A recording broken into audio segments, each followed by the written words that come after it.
ጁላይ 30 ዛሬ ወርቅ እየደረሰ እንዴትስ ነው ለሚለው ማለት ነው እሺላችሁ መጥቻለሁ። ሰላም ውድ ቤተሰቦቼ እንዴት ናችሁልኝ? እኔ ከእግዚአብሔር ይመስገን ሁሉ ነገር ሰላም ነው።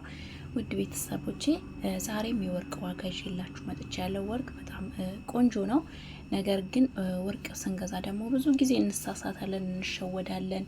ያ ወርቅ ነው ብቻ አይቀንስም አንከራከርም የምንል ሰዎች ስለምንኖር ማለት ነውና ወርቅ ስትገዙ ሁሌም መከራከራችሁን እንዳትረሱ። የግራሙን ዋጋ ከጠየቃችሁ በኋላ የሌሎች ነገሮችን ደግሞ የደሪባ የመስንያ እንዲሁም የስማችሁን ሁሉ ነገር እንትን የምትሉበት ቼክ የምታደርጉበት ሁሉ መርሳት የለባችሁ ማለት ነው። እንዲሁም ደግሞ እያንዳንዱን ወርቅ ቤት የቻላችሁትን ወርቅ ስትገዙ ተዘጋጅታችሁ ቀናችሁን ለወርቅ እንትን አርጋችሁ ጊዜያችሁን ሰጥታችሁ ነው መግዛት ያለባችሁ ማለት ነው ውድ ቤተሰቦቼ።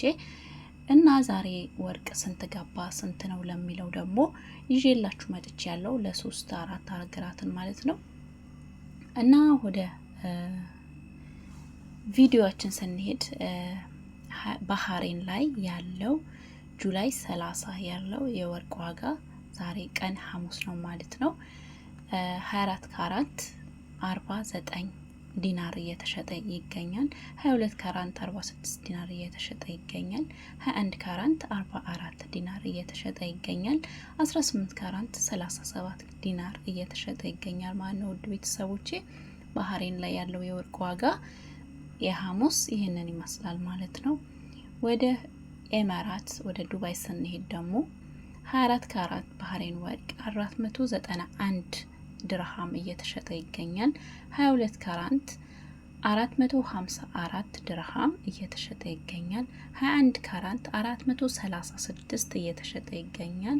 18 ካራንት 373 ድርሃም እየተሸጠ ይገኛል ማለት ነው ውድ ቤተሰቦቼ። ይህ ደግሞ ባህሬን ላይ ዱባይ ላይ ያለው የወርቅ ዋጋ ነው ማለት ነው ውድ ቤተሰቦቼ። ዛሬ ኤማራት ይህንን ይመስላል ማለት ነው። እንዲሁም ኩዌት ስንሄድ ደግሞ 24 ካራንት ባህሬን ወርቅ 40 ዲናር እየተሸጠ ይገኛል። 22 ካራንት 37 ዲናር እየተሸጠ ይገኛል። 21 ካራንት 35 ዲናር እየተሸጠ ይገኛል። 18 ካራንት 30 ዲናር እየተሸጠ ይገኛል ማለት ነው ውድ ቤተሰቦቼ። እና የኩዌት ይህንን ይመስላል ማለት ነው።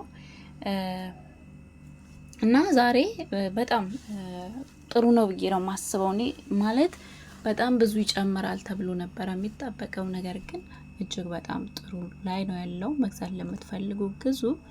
እንዲሁም ወደ ሳውዲ አረቢያ ስንሄድ 24 ካራት ባህሬን ወርቅ 503 ሪያል እየተሸጠ ይገኛል። 22 ካራንት 461 ሪያል እየተሸጠ ይገኛል። 21 ካራንት 440 እየተሸጠ ይገኛል። እንዲሁም 18 ካራንት 377 እየተሸጠ ይገኛል ማለት ነው ውድ ቤተሰቦቼ። ዛሬ ይዤላችሁ የመጣሁት የቀን ሐሙስ ጁላይ 30 የወርቅ ዋጋ ይሄንን ይመስላል ማለት ነው ውድ ቤተሰቦቼ። ታዲያ እቺ የምትመለከቷት በጣም ቀለል ያለች የምታምር የአንገት ሀብል እንዲሁም ከነ መጫወቻው ነው ማለት ነው። የጆሮ ጌጥ ማለት በጣም የምታምር ቀለል ያለች ዲዛይን ነው።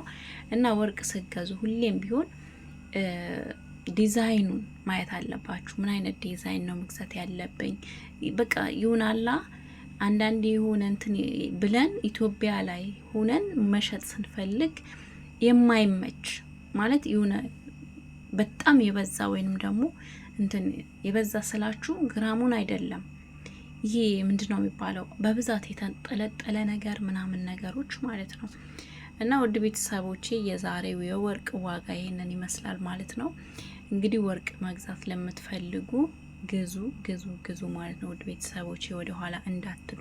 ገንዘባችሁ በሆነም ባልሆነ መንገድ ከሚጠፋ ልብስ ምናምን ነገር ስደት ላይ ስንኖር እንደዛ ነው የምናደርገውና እንደዛ ከሚሆኑ እንደዚህ ቆንጆ ቆንጆ የሆኑ ወርቆችን ገዝታችሁ አስቀምጣችሁ እያጌጣችሁበት ከዛም ደግሞ ገንዘባችሁን ሴፍ ታደርጉበታላችሁ ማለት ነው ውድ ቤተሰቦቼ።